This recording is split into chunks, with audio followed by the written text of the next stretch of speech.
Back at it again, RIC in the place to be. Ric Serritella on location. 2019 College Football Hall of Fame with the 18th member of the Penn State Nittany Lions to go into the College Football Hall of Fame. Kerry Collins here.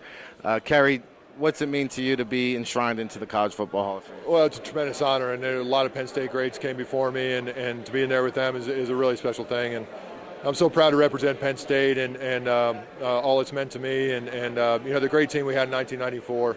Certainly holds a special place in my heart. What a thrill to be here. And again, I'm proud to represent a lot of people that meant a lot to me. Now you guys were loaded back then with what was it, Kajana Carter in the backfield and the tight end Kyle Brady, was it? Have you stayed in contact with any of those guys over the years? I have, sure. From a distance, not like we talk all the time, but it's one of those things where you might not see him for a while, but once you see him, it's like no time has passed. But I was a beneficiary of having a tremendous amount of talent around me. You talk about those guys, Kajana, Kyle Brady, Bobby Ingram, Freddie Scott. We had an unbelievable offensive line.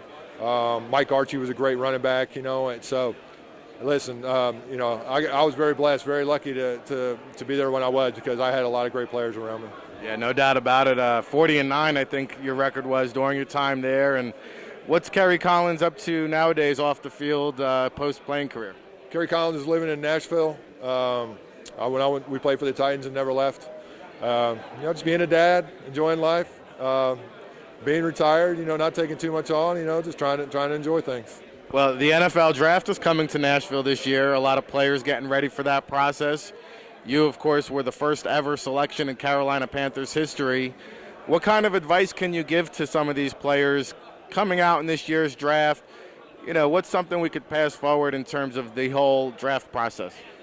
Well, I think the biggest thing that I would tell them is, it's one thing to get there. It's a whole other thing to stay there. And I had to learn some lessons from that. And but that's that's the thing. I mean, it's exciting. It's something that you'll never forget for the rest of your life. But once you get there, that's when the work begins. And it took me a while to learn really how to be a professional. And so I think watching older guys and watching how they do it, I think is the best way for a young guy to get acclimated to the league.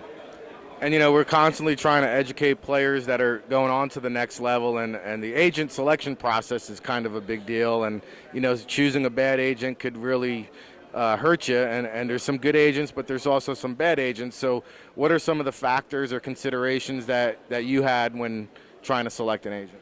Well, you want a guy that's well respected by the GMs and the other teams and the teams in the league, what I did is looked at the guy, I hired Leigh Steinberg out of college, and I looked at his client list, and I knew that, looked at the things he had done and the contracts that he had negotiated, and, I knew I probably wasn't going to go wrong. I mean, I was probably had a guy that knew what he was doing and had the respect of GMs around the league. So, I felt that, having that kind of person in my corner was going to help me a lot.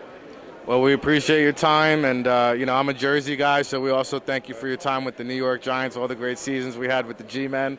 And we're on location here at the 2019 College Football Hall of Fame, New York City. Keep it locked, everybody.